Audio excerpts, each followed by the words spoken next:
So, as it turns out, I work for P&S Transport. I've been working here for about 2.5, 3 months now.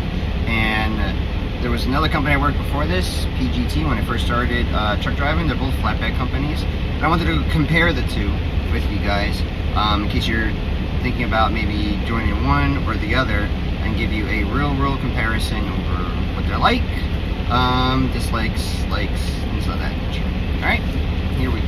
The main difference is, not necessarily mean, but one of the differences is how they pay you. Now, because P&S does not hire new drivers, okay? I think you need like a year of experience and 6 months of flatbed experience within the last 5 years in order to qualify.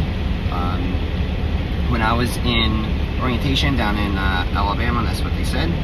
I already had 3 years of specific flatbed experience. That's pretty much most of my trucking career experience, so I was, good to go there.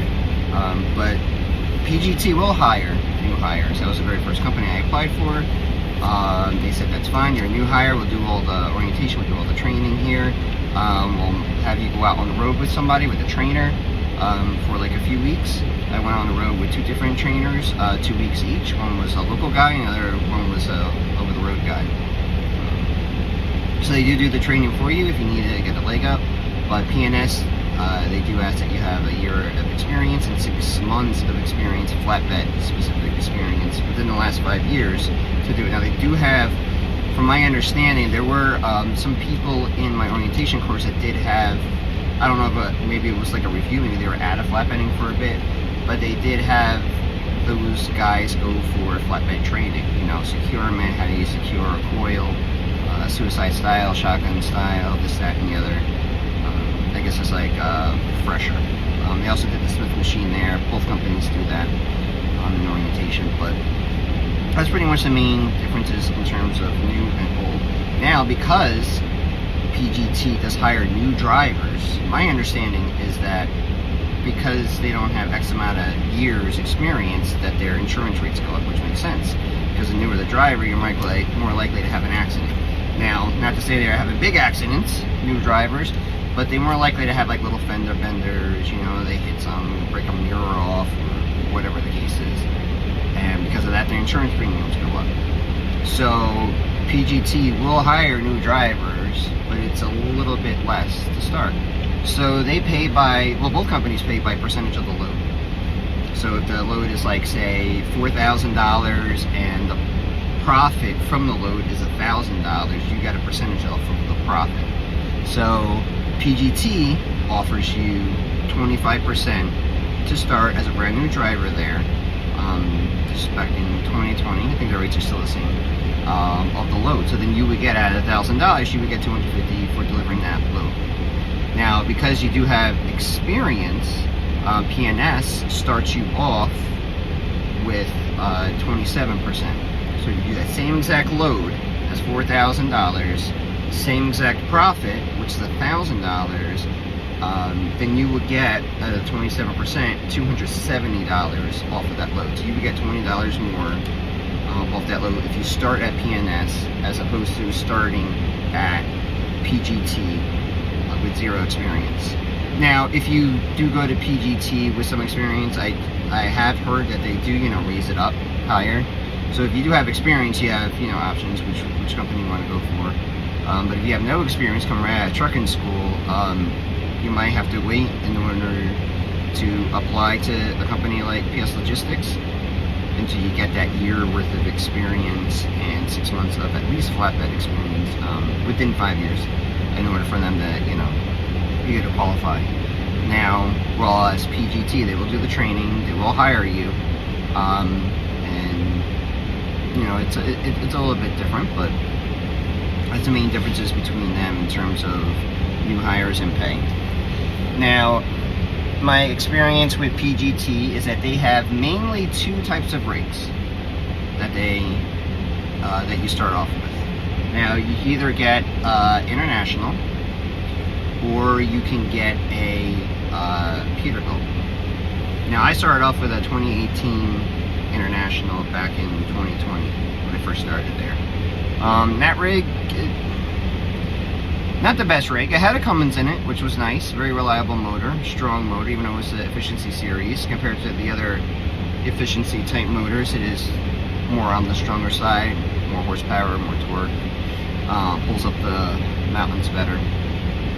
Never had a specific issue with the motor, but other aspects of the rig, like the DEF systems, would, you know, go. I mean, they're internationals. They're made kind of like on the cheaper side of everything, and that's the majority of their fleet, unfortunately.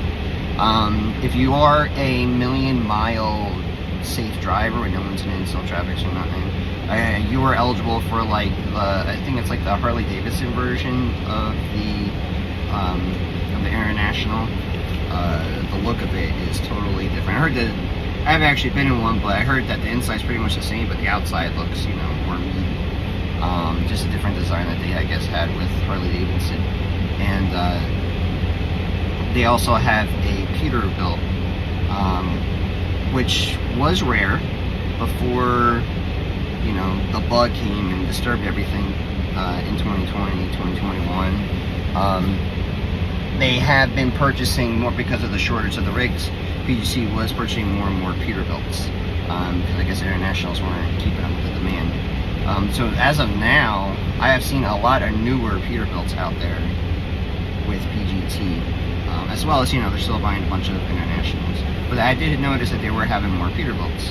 I was thinking about going LP with them, and I requested a Peterbilt, but unfortunately they have like the ones that are getting out of service with PGT. Those are the LP ones, rigs that you would get, and I was waiting on it for a while because they had plenty of international ones, but they didn't have as many Peterbilts back then. They have a lot more now, but not back then. So it was taking like 6-7 months, and you know, I don't work there no more, so it was a while, and I wanted to make sure that I put myself in a good position, and I know that they're more reliable than the internationals were. But unfortunately, the time frame was way too long, and now I'm not working there no more. Whereas P&S Transport, they have a bunch of Freightliners, which when I went into this Freightliner now, this is a Freightliner Cascadia 2024. Got it brand new right out of orientation, and I love this rig. I love this rig. The way that they configured the inside, you said like it's a little cooler for PGT. Now I have a 45-inch cooler in the back with a freezer, and I didn't have a freezer before, so it is so much better. So much better on the road for a long distance. You know, now I can stay out longer and I have to worry about food in the fridge going back, so just throw it in the freezer. You know, I could have frozen dinner. I have ice cream, you know, if I want, back there. So it is so much better in terms of the configuration, at least the way they configured this one, P&S. I definitely like that. The rig itself has a Detroit motor in it. I think it's like a DD12 or something. I don't know much about motors and all. I will say this though, it's less powerful than the Cummins X15. Like, I go up mountains and a lot slower, just a lot slower. You know, it doesn't have that. But the gas mileage is like, I have to 1 mile per gallon better than the Cummins I had. So even though the Cummins was an efficiency motor, this is more efficient than that. You know, I may go up the mountain in New York or Pennsylvania slower, but I'll have more fuel when I get to the top. So I mean, it's like, you know, give or take what you want. But I know like Freightliner's kind of like the cookie cutter of the bunch. You know, they're not really like stylish. You know, it's more like for a fleet or whatever. But I must say, like, compared to the International I was driving in for 3 years, different Internationals, and they had PGT, like this one, this Freightliner is definitely a lot better. It's more comfortable configuration, like I said. I love it better. I haven't had a problem with this rig at all. Every once in a blue moon, the traction light will come on, just like nice sunny day, 60 degrees. You know, it's not like I'm slamming on the gas, just cruising along, and all of a sudden the light will come on. No traction control. Don't know what that's about. But then it shuts off a few moments later, and then that's it. And I just keep driving. So I think it's just a glitch. I don't think it's anything serious. The light just likes to come on. But other than that, I really do enjoy this rig. Driving, it's smooth. The gears are smooth. Some things are weird about it. Like for instance, the keyholes on the left side, I guess because it's made by a foreign company, so they're all like right-handed drivers. So they put the key on. I don't know, but that's a little weird. Because I'm always like getting ready to start her up on the right. I still do it sometimes, and then I realize, oh yeah, that's right. Keyholes on the left side of the steering wheel. It's a little awkward, a little weird to get used to, but I mean, I really compared to the International, I would take the Freightliner in a heartbeat. If I was getting my own rig and only had those two to choose from, I would definitely get the International, 100%, hands down. Compared to, I mean, I would rather get the Freightliner 100% hands down compared to the International. All right, so PGT and P&S do have regional routes. So regional means that you're pretty much home. It's like a 1,000-mile radius or whatnot that you go. You travel along. You know, you stay out, you travel along, but you do come home during the weekends. Both of them do have the routes. If you want to stay out, it is a lot easier for P&S to stay out. They have routes pretty much everywhere.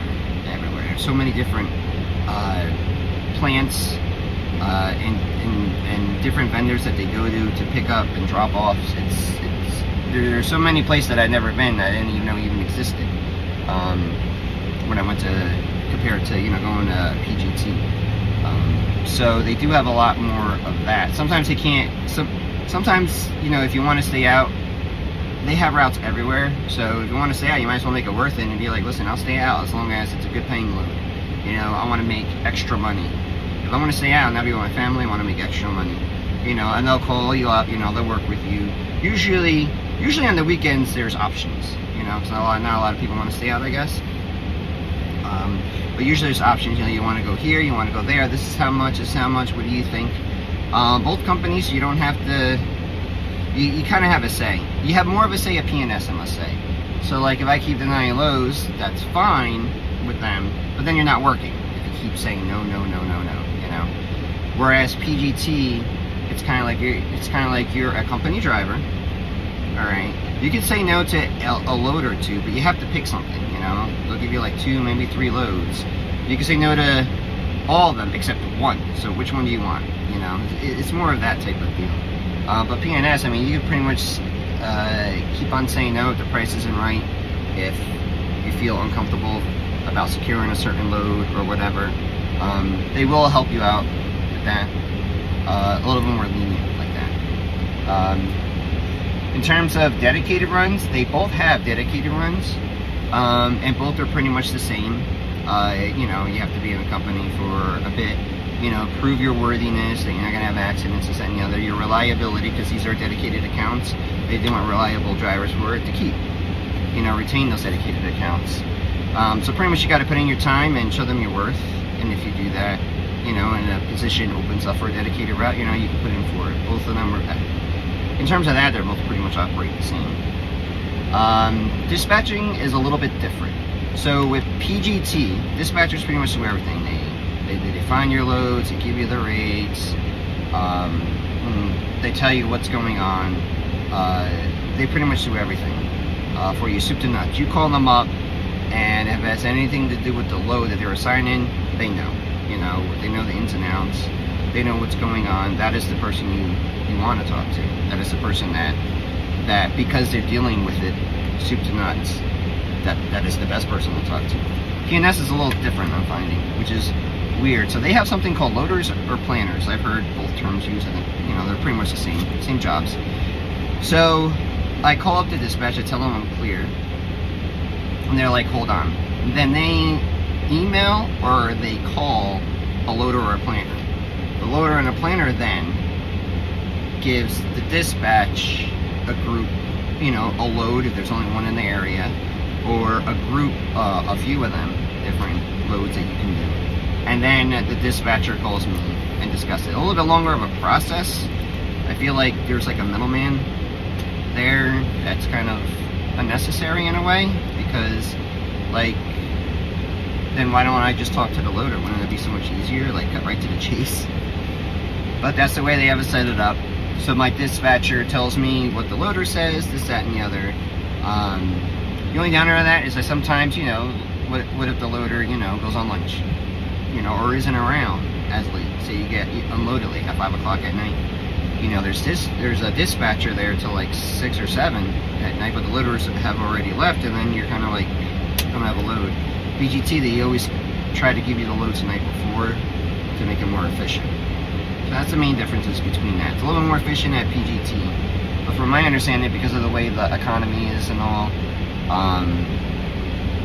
there's been a lot of loads lately that haven't been able to get into the system, you know, for you to be loaded up the day before for your next load. You know, and you do have to wait more and more now. It's just the economy, the way it's going. It's all going not too well right now.